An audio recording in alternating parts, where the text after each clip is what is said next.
तीनों राजकुमारियों के सामने एक एक प्याला शराब रखी थी। इनमें से एक प्याले में जानलेवा जहर मिला था। जो भी उस जहरीले प्याले को पी लेती, उसकी मौत निर्धारित थी।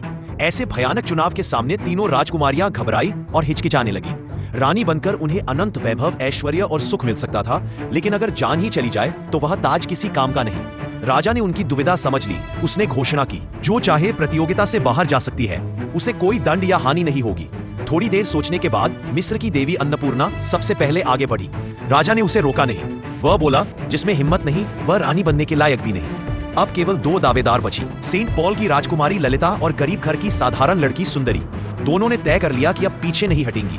राजकुमारी ललिता ने सबसे पहले प्याला उठाया, लेकिन जमीन पर पड़े जहर से मरे कैदी का शव देखकर उसके हाथ कांप गए और उसने प्याला वापस रख दी।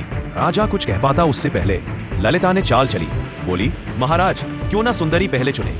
दरबार में बैठे सभी समझ गए कि वह डरकर यह कह रही है, मगर सुंदरी जरा भी नहीं डरी। उसने तुरंत प्याला उठाया और बिना हिचकिचाए एक ही सांस में पूरा पी गई। यह देखकर पूरा दरबार दंग रह गया। राजा के चेहरे पर भी आश्चर्य झलक उठा। अब बारी थी ललिता राजकुमारी की। दो प्याले बचे थे, एक में जहर, एक में जीवन।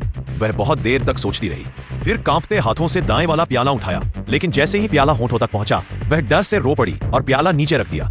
राजा ने गुस्से में कहा, जिसमें इतनी भी हिम्मत नहीं वह रानी बनने की योग्य नहीं, और उसने ललिता को प्रतियोगिता से बाहर घोषित कर दिया। सबके हैरान होने से पहले ही सुंदरी ने दोबारा प्याला उठाया और दूसरा प्याला भी पी लिया। दरबार में सन्नाटा छा गया। ललिता को लगा उसने खतरे से बच गई, लेकिन तभी सुंदरी ने तीसरा प्याला भी उठा लिया, जो कि सबके अनुसार जहरीला प्याला था। सबकी सांसें थम गई, मगर सुंदरी ने उसे भी पूरी तरह पी लिया और मुस्कुराती रही। राजा अपनी आंखों पर विश्वास नहीं कर पा रहा था। उसने पूछा, तुमने इतना बड़ा जोखिम क्यों उठाया? सुंदरी शांत स्वर में बोली, महाराज, मैंने शुरू से ही समझ लिया था कि यह केवल एक परीक्षा है, न कि वास्तविक मौत का खेल।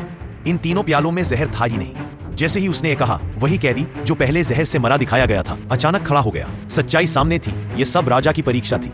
राजा मुस्कुराया और बोला, सुंदरी, तुम्हारी बुद्धि और साहस दोनों असाधारण हैं। तुम ही इस राज्य की सच्ची रानी बनोगी। और इस तरह एक साधारण लड़की ने अपनी अक्ल और बहादुरी से राज्य का भाग्य बदल दिया।